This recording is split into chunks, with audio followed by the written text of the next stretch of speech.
आप जैसे हैं जहाँ हैं, खुद से प्यार कीजिए। जिस लम्हे में जो मिल रहा है, उसे स्वीकार कीजिए।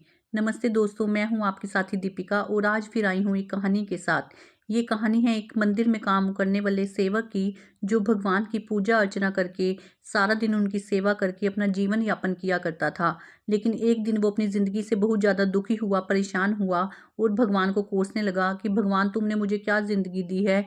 सारा दिन तुम्हारी पूजा अर्चना करने के बाद मैं बस गुजारे लायक ही धन कमा पाता हूँ, लेकिन तुम्हारी तो बड़ी मौज है। तुम तो सारा दिन यहाँ खड़े रहते हो और लोग तुम्हारी पूजा अर्चना करते हैं, तुम्हें काम भी नहीं करना पड़ता। उसकी इन बातों को सुनकर भगवान जी प्रकट हुए और बोले, नहीं बेटा, ऐसा नहीं है। मुझे बहुत सी एडजस्टमेंट करनी पड़ती है, मैनेजमेंट करनी पड़ती है, तब जाकर मैं इस दुनिया को चला पाता हूँ। लेकिन सेवक अपनी ही बात पर अड़ा रहा कि मुझे आपसे ज़्यादा परेशानी है, ज़्यादा दिक्कतें हैं। इतना ही है तो मुझे एक दिन के लिए भगवान बना दीजिए। मैं भी देखना चाहता हूँ कि भगवान बनकर कितनी मस्ती होती है। भगवान ने कहा, नहीं नहीं बेटा, तुम्हें बहुत ज़्यादा दिक्कत होगी, सोच समझ लो। लेकिन सेवक अपनी बात से डटा ही रहा। तब भगवान ने कहा, ठीक है, तुम एक दिन के लिए मेरी जगह पर आ जाओ। तुम्हें मूर्ति बनकर खड़े रहना है और मेरी एक शर्त है कि तुम्हारे सामने लोग मन्नत मांगने आएंगे, सर झुकाने आएंगे, अपनी बातें कहने आएंगे, लेकिन तुम्हें किसी से कुछ नहीं बोलना। बस चुपचाप यहाँ मूर्ति बनकर खड़े रहना। तो सेवक ने कहा, ठीक है, मैं यहाँ पर मूर्ति बनकर खड़ा रहूंगा। बस फिर क्या था, सेवक बन गया एक दिन के लिए भगवान और भगवान जी चले गए एक दिन की छुट्टी पर। जैसे ही सेवक भगवान बनकर खड़ा हुआ, उसी टाइम नगर का एक अमीर आदमी आया, जिसने अभी नई नई ये कंपनी लगाई थी। वो भगवान का शुक्राना करने आया। उसने कुछ रुपए भगवान के चरणों में चढ़ाए। तो जैसे ही वो नीचे झुका, उसका पर्स भगवान के चरणों में गिर गया। अब जो भगवान बना हुआ था सेवक, उसका मन था कि वो उस आदमी को रोक कर कहे कि आपका पर्स नीचे गिर गया है, इसे उठा लीजिए। लेकिन क्योंकि भगवान का आदेश था, उसे कुछ बोलना नहीं था, इसलिए वो चुपचाप खड़ा रहा और कुछ बोला नहीं। अब वो अमीर आदमी वहां से चला गया। उसके बाद एक गरीब आदमी आया। उसने पर्स में से 1 रुपए का सिक्का निकाला और भगवान के आगे बढ़ाते हुए बोला, देखिए, ये लास्ट सिक्का है मेरे पास। अब आप बताइए कि इस 1 रुपए से मैं क्या करूं? अपनी माँ का इलाज करवाऊं, पत्नी और बच्चों का खाना पानी करूं, कैसे जीवन यापन करूं? अब वो 1 रुपए का सिक्का भगवान के चरणों में चढ़ाने के लिए झुका ही था, तो उसने देखा कि एक नोटों से भरा हुआ पर्स पड़ा है। अब तो उसके वारे न्यारे हो गए। उसने पर्स उठाया और बोला, भगवान तेरी वाह वाह है, तेरा शुक्रिया है, तूने तो आज मेरी मन्नत ही पूरी कर दी। अब मैं अपनी माँ का इलाज भी करवा लूंगा और अपने बच्चों को और पत्नी को भी अच्छे से पालूंगा। अब उस जो भगवान बना हुआ था सेवक, उसके मन में फिर से आया, अरे चोर चोर, ये तो पर्स उठा कर ले जा रहा है। लेकिन वो बोल तो कुछ भी नहीं सकता था। अब वो गरीब आदमी उस पर्स को उठाकर चला गया।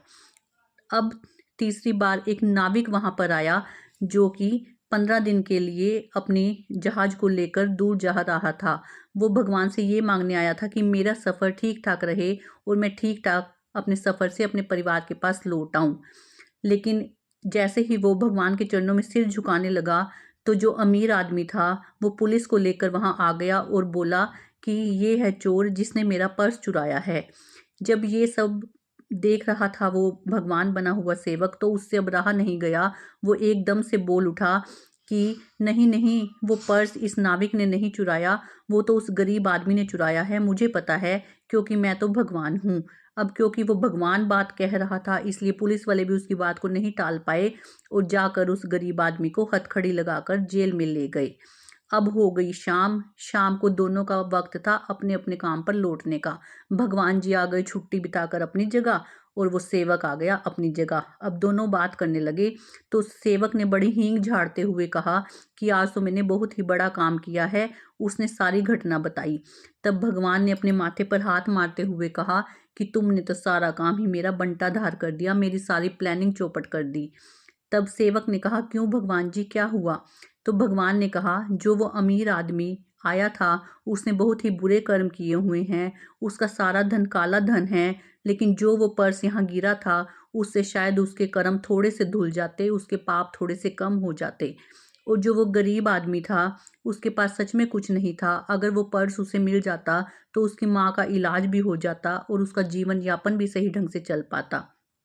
और जो नाविक सफ़र के लिए जा रहा था, वो शुक्राना करने आया था, वो भगवान से मांगने आया था कि उसका सफ़र ठीक ठाक हो जाए। लेकिन तुमने उस जिस सफ़र पर भेज दिया, वहाँ पर भारी तूफान आने वाला है, अब वो वहाँ जाकर मर जाएगा। तो तुमने तीनों की ही ज़िंदगी बिगाड़ दी, तुमने कुछ भी अच्छा काम नहीं किया। अब वो सेवक सच में समझ गया कि भगवान का काम कितना मुश्किल है, कितना ही उसमें मैनेजमेंट रखनी पड़ती है, कितना एडजस्टमेंट करना पड़ता है। तब दोस्तों ये कहानी हमें ये सिखाती है कि कई बार हम भी भगवान की प्लानिंग को नहीं समझ पाते कि भगवान हमारे लिए क्या प्लानिंग कर रहा है। हम अपने क्षणिक भर के रिजल्ट को देखकर ये सोचते हैं कि आगे इससे कुछ भी परिणाम नहीं निकलने वाला।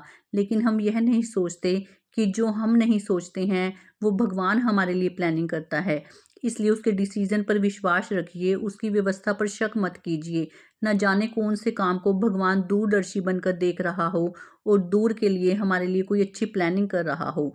अगर लाइफ में थोड़ी सी प्रॉब्लम आती है तो वो भी किसी अच्छे के लिए आती है।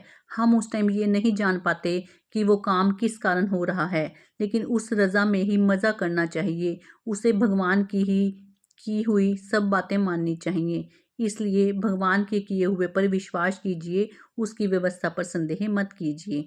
आज के लिए दोस्तों इतना ही। मिलूंगी आपसे नई कहानी के साथ। तब तक के लिए मुस्कुराते रहिए ऐसे प्रफुल्लित सा एक पुष्प हो जैसे। नमस्कार।